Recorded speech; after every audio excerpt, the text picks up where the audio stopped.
Welcome back to today's episode with me, Johnny Pardo. Today I welcome Fisher to the show where we're going to be talking about the power of breathwork and self-love, mental health, and many, many more things, I'm sure. So just a quick introduction to Fish and then we'll dive into our conversation. So Fish is one of the co-founders of Somatic Breathwork, and he's also one of the mentors that I've been learning from in my breathwork journey as I'm going through my practitioner training. And I just really wanted to share more of this work, how powerful it's been for me with you as the listener as well. So we brought on an expert today in Fish. So I'm really glad that he could join us for this conversation. So Fish, welcome to the show today. Great Thanks. that you could make time. Of Loving the course. ocean in the background, really beautiful, Yeah. scenic. If you're listening, there's Yeah. ocean in the background, obviously. Yeah. Ocean and then wind chimes. So unfortunately, I've got this wind chime right above me. So you'll hear it from time to time. Hopefully, it won't be too distracting. No, I'm sure it'll be good. So, yeah, Fish, first of all, be really interesting to, I know it's probably a bit of a story, but maybe some of the parts that you feel cool to share about your story from getting into this work, into somatic breathwork, because I know you were in the area of golf and then you had some experiences in your life and actually you found this work. So be really interesting to hear a little bit about what got you to somatic breathwork, to experiencing breathwork, and really the Yeah, benefits you found in your life from it. for sure. Thank you for that introduction, Johnny. Yeah, how does one find something that they want to like carry out into the world? I did a post today earlier and I played with the word permission.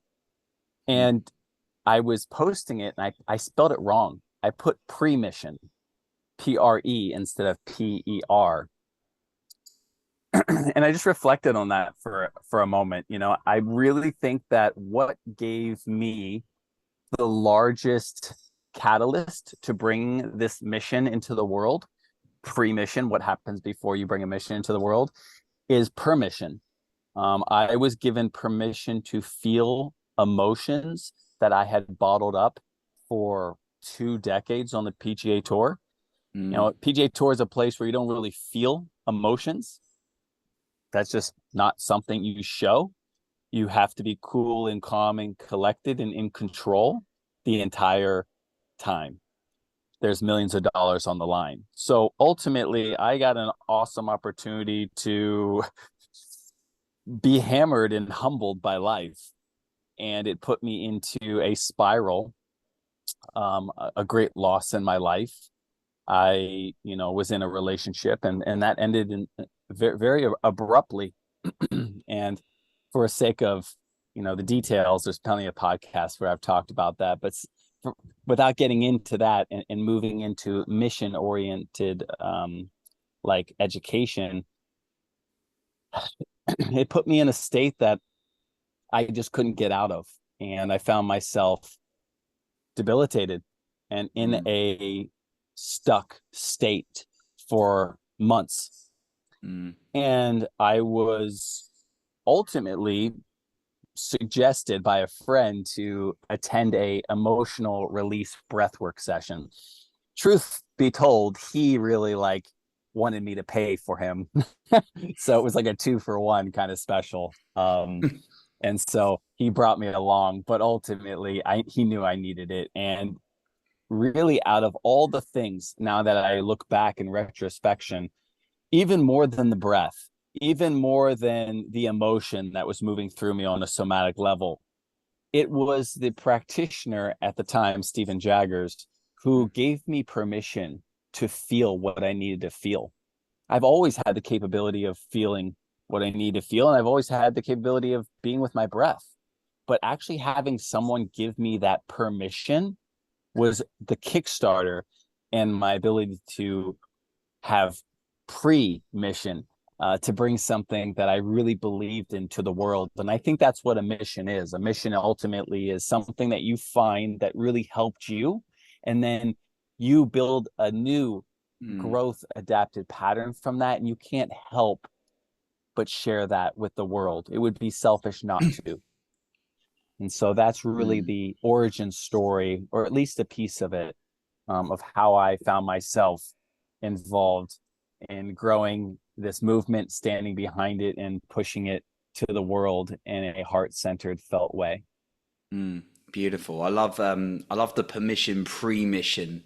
Um, and you accidentally, but probably maybe on purpose, misspelt it earlier. Um, yeah, Yeah. I love that. It's something that you went through, and then you felt cool to share, and you felt like, oh, if I don't do this, it's really my gift to share with people. It's beautiful. And then lots of us, I think there's about 1,000 practitioners, right, at the moment, Yeah. sort of learning from that, and being able to go out there and create more of an impact. So yeah, the power of that, I love it. So you got to obviously you met Stephen and you did this like emotional release. Were there other things you did before that? I mean, did you try anything? Did you do anything like talking therapy? Because that's something I've done. Mhm. I'm just curious and your experiences in that, if you did. Yeah. Do, do you mean specifically around when I was going through my dark night of the soul, if you will? Or do you just mean in general, like what kind of like modalities have I found myself uh like kind of drawn to throughout my life? I meant around the first part you mentioned there when it was in Yeah. the dark side because you found this emotional release. Wow, this is powerful. I Yeah. just wondered if maybe because quite a lot of people I speak to and myself included have gone through like talking therapy and then we Yeah. find like this stuff as well. I just was curious if that was something you were exploring in your dark time as well. Yeah. So, you know, I I feel like we can really look to others to be our teachers, but I think our greatest teacher, our greatest muse should always be nature. And you can turn inward with that because you are nature. But you can also turn externally with that because nature is all around us. And so Mm, for me, I've been an individual who is like just insatiably chased the outside images, the external world as my teacher. Like if I am going through something hard, I normally travel. I use movement as an expression to get things through me. And international travel for me is the greatest type of movement you can have. But nature is something I've constantly moved towards and run towards when I've gone through hard times in my life. I've never explored my inner nature. I've never really gone inward much. And mm, so with even with all my modalities I learned on the PGA tour, they were very superficial. They were very external. They worked with like maybe the muscles and like maybe neurosynapses with muscle activation, mm, but I never really went deeper than that. I was always skin deep with all the modalities that I've always like been drawn to, and it was always that way for everything. My relationships that I was attracted to, the careers and the jobs that I moved towards, like I was just attracted to or I should say, maybe more comfortable with the external aspect of things. And somatic was the first modality that turned me deep inside of myself and allowed me to be with my own inner nature and to explore that as a universe. And it was very uncomfortable for me. And it's not the thing I know naturally like am drawn to. And that being said, somatic showed me a new way to find healing. And I didn't try any other modalities to answer your question. I really never was even looking for it. I didn't even know what breath work was. I've never heard mm. of that. I've heard of yoga and I've heard of like meditation, but I've never I've never gone that deep with any other modalities. I have tried a plant medicine, ayahuasca, but it was not for healing. It's a whole nother story, but Mm. I actually took that by accident. And so that's a story for another time for Mm. sure. Sorry, I'd taken But it as well. yeah, I didn't take that for healing. And it wasn't something I was seeking. So, to answer your question, I didn't try anything else. And Mm, and I would probably venture to put maybe talk therapy as that superficial modality versus like a somatic breath work that really mm, deals with not only just the emotions, but even deeper than that, which is the underlying sensations and the feelings that we oftentimes don't get a chance to listen to because we're so distracted with our lives. mm, I love that. So it's like the thing that truly got you sort of like going inwards rather than all this like external things you were doing previously. You mentioned about there's a couple of really a few interesting things you said there. You mentioned about healing because it's talked about people talk about healing a lot. I've heard like in the personal growth space and working through their stuff. For you, like how did it help you heal? Was it that you could see the wounds a little bit more, or was it something else? Yeah, so for me, I would imagine that I just pushed everything down until Mm, I was incapable of carrying it anymore. And I didn't even realize what I was carrying. I think that's what's so cool about our training is it's not just a breathwork training and not just an understanding of somatics and the way to see that the world through that lens. It opens us up to a paradigm that shows me a sensitivity to things I've never experienced before. I mean, I'm with my parents this weekend and I'm noticing things that I've never noticed. This is like my childhood. mm, This is the environment that I was raised in. And yet I'm finding myself be like, oh, I can actually really, I'm now aware of a lot of the things that I carry now generationally because of the patterns that were uh, impressed upon me. So now later in life, I can really get an opportunity to see that. And I actually think that that's what healing is. Healing is a sensitivity awareness to mm, something. I was just incapable of moving on with my life. I couldn't get out of bed. I was having a nervous system breakdown. Like everything around my body was screaming, absolutely no, you're going to rest. And so that was just a full break. Before that, I would just carry and carry and carry until I couldn't carry anymore. And I just take a vacation to mitigate that. But we're talking about an entire nervous system shutdown. And oh wow.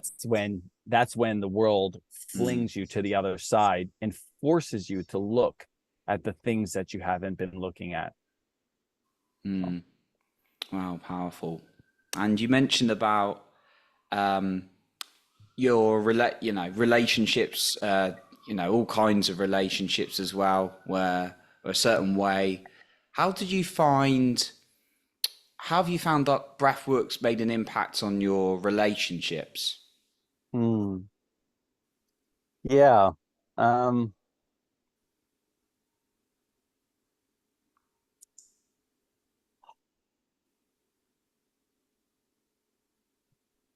you know, I would say that breath work is an incredible tool to move you into in multiple ranges. Mm, It allows you to really feel the full spectrum of what you're going through in life. mm, And really breath work, the breath is this bridge, right? It helps us connect mind and body, even though they're ultimately really the same thing.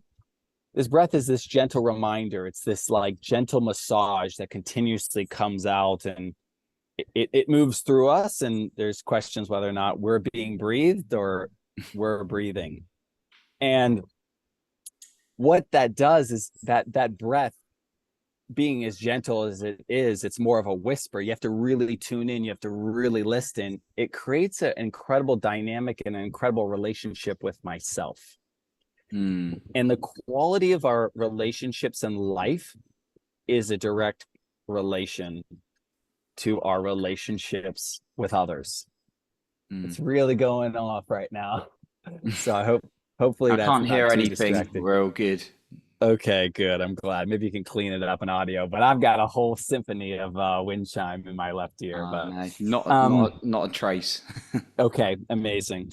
So that being said, our relationships, the things that we care so much about, usually external relationships, ultimately, those are the things that we like look to, with our parents and our partner, Mm, our dear friends, our siblings.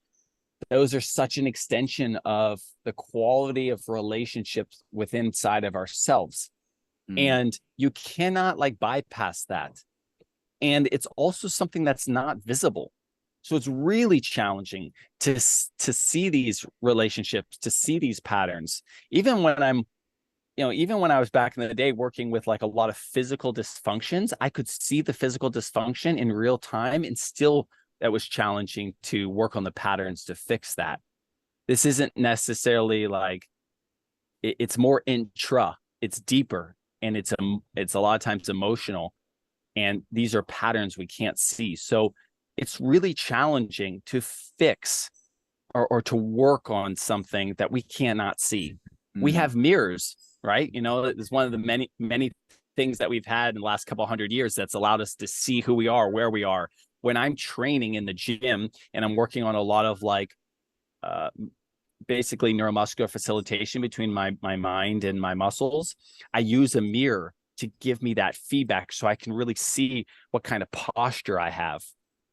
And that's something that it's really challenging. If we don't have people in our life that are incredible mirrors for us and reflect the truth back to mm, us, we find ourselves being lost because feel and real are different. And so, yes, I mean, I could go on a whole tangent about this, but ultimately our relationships, the things that matter the most to us, are origined from our own playground here. Like I've actually dealt with a lot of chronic pain for a long time. And I am currently right now really being gentle and slow in connecting my muscles to my mind. Like I spend all this time doing that. Mind, muscles, a little bit of breath, and it has started taking away the pain. I've started having like stability in certain areas I've never had stability before. And that's actually like in its own way, it's so healing for me.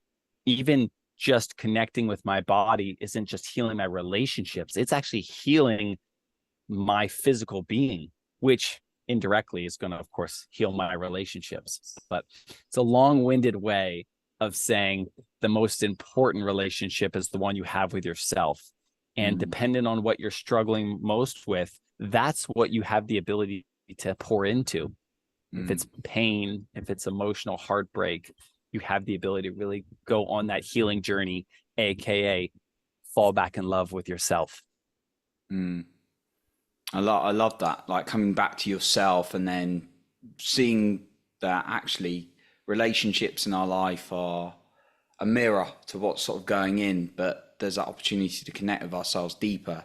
That you've had the gift of doing through breath work and then allowing other Yeah. people to do as well, which is Yeah. powerful.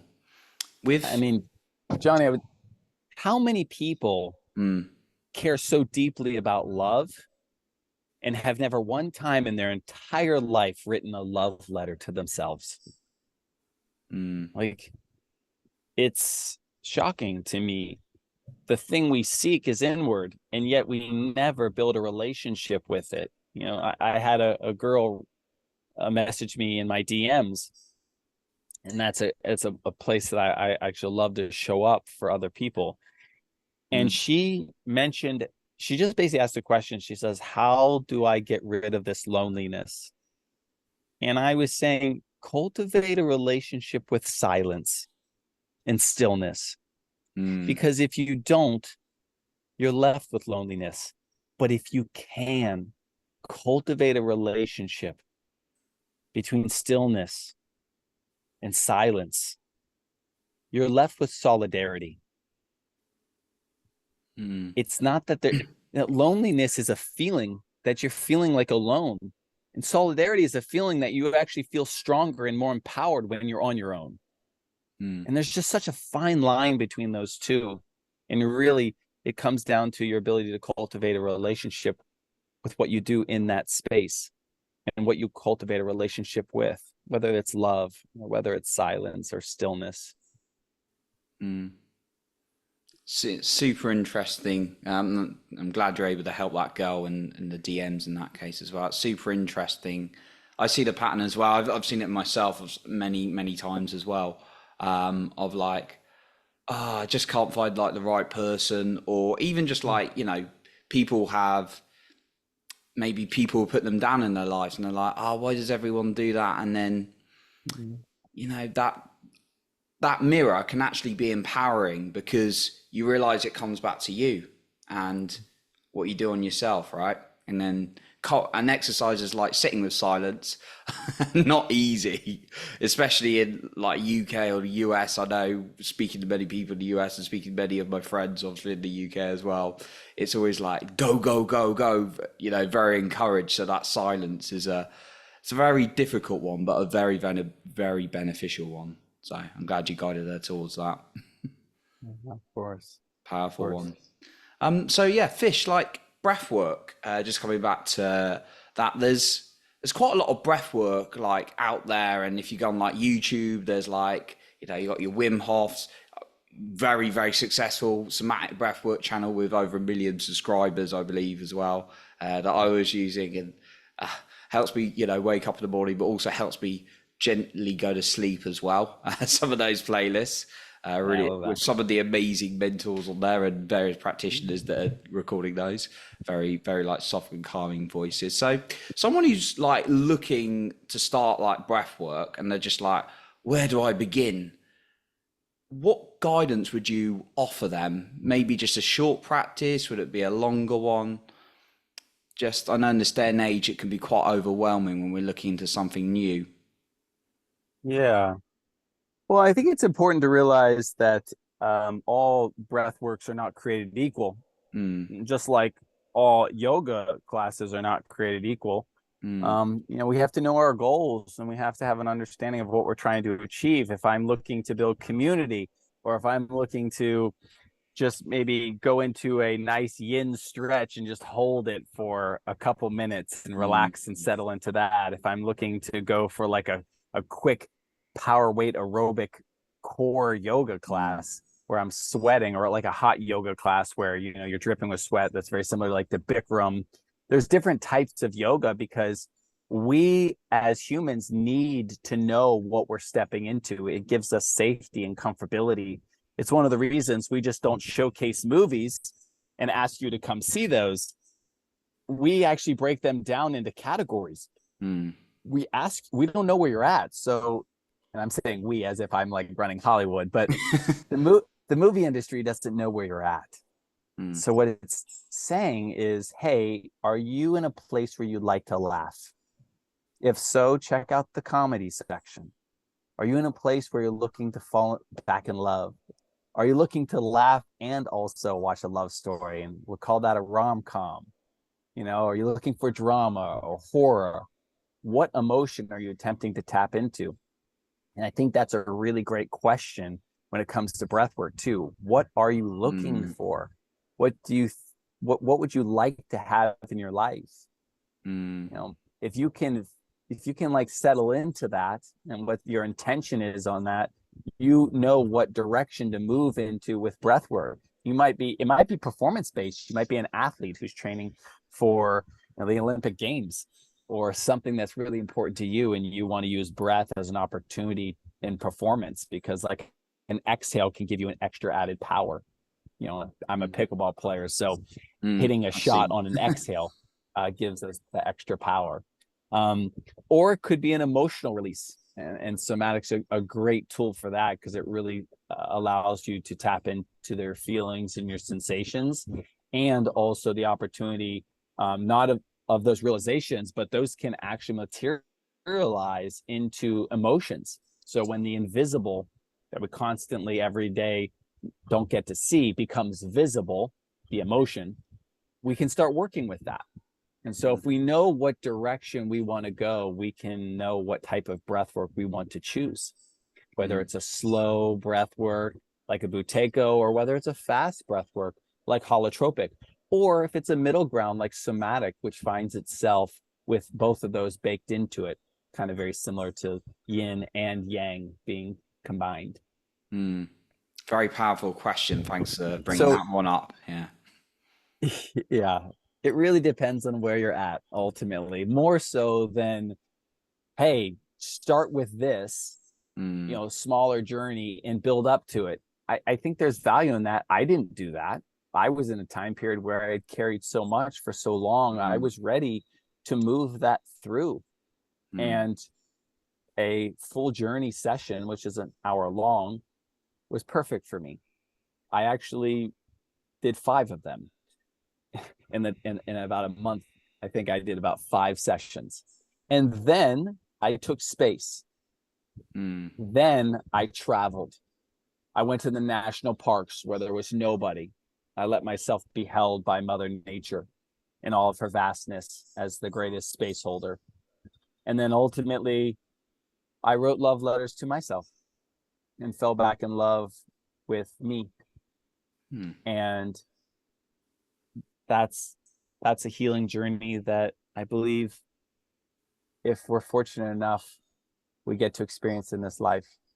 It is a beautiful thing to fall in love, but a far more beautiful thing to rediscover the love for yourself. Mm. That's amazing. Asking yourself each step of your journey there of like, what is it I want right now? What is it I need? And then providing it to yourself, it sounds like. And yeah, that's a very powerful question. I think one of my mentors who's a very successful high performance specialist, he always comes back to the basics, but it's always asking us when everyone's in a disease, like, what do you want? What do you want? What do you want? And yeah, I think that's a very powerful question. What you want out of the breath work? Because yeah, I've done some sessions with people and they're like, oh, I just really want this like release. Let's do a like long session, and then they're like, oh, I just would like something to get me going in the morning and maybe regulate my nervous system a little bit. And I'm like, okay, follow this channel. So yeah, I think that's a really powerful question that you've invited the listener to ask themselves when they're exploring breath work or any modality for themselves. So thank you, Fish. Of course. So, Fish, just to sort of like wrap things up today, but I know you've got plenty of value and you obviously provide lots of tools for people looking to get into somatic breath work, giving them guidance, helping them experience the benefits that I've experienced as well. Where can the listener find you if they want to find out more about your work? Yeah. For sure. Thank you. Yeah, well, pretty easy. Somaticbreathwork.com. Mm, It's a comprehensive website that tells you about the trainings that we offer. And I think we're really excited. We're about to offer like our own B2C product as well. At probably the time of this recording, we only have the trainings, which these trainings are to help individuals equip them with the tools and the skills, whether that be a meta skill or an applied skill, on how to hold breathwork sessions for your friends, for your family, for your community. mm, And it's been a really powerful movement, and we have over 1,500 practitioners worldwide representing 32 countries. So it's mm, growing and the demand is there. There will always be a demand to be that type of space holder. I was on the call yesterday with the cohort, and a young lady mentioned, she says, as I'm looking at my life and I'm looking at the story of my life, I have always thought that I have to read my own pages, like I have to be the narrator. And I think that's true. But being a somatic breathwork practitioner, I find myself in other people's books being the bookmarker, mm, because I actually hold the page so they can return back. I hold that space and time for them so they can return back and read their own story and mm, go through their own journey. And I never have to say anything. No words, just holding that space, holding that page for them to mm, come back to it when they're ready. And I just love that analogy so much. And so, in a way, being a somatic breathwork practitioner is being a bit like a bookmarker.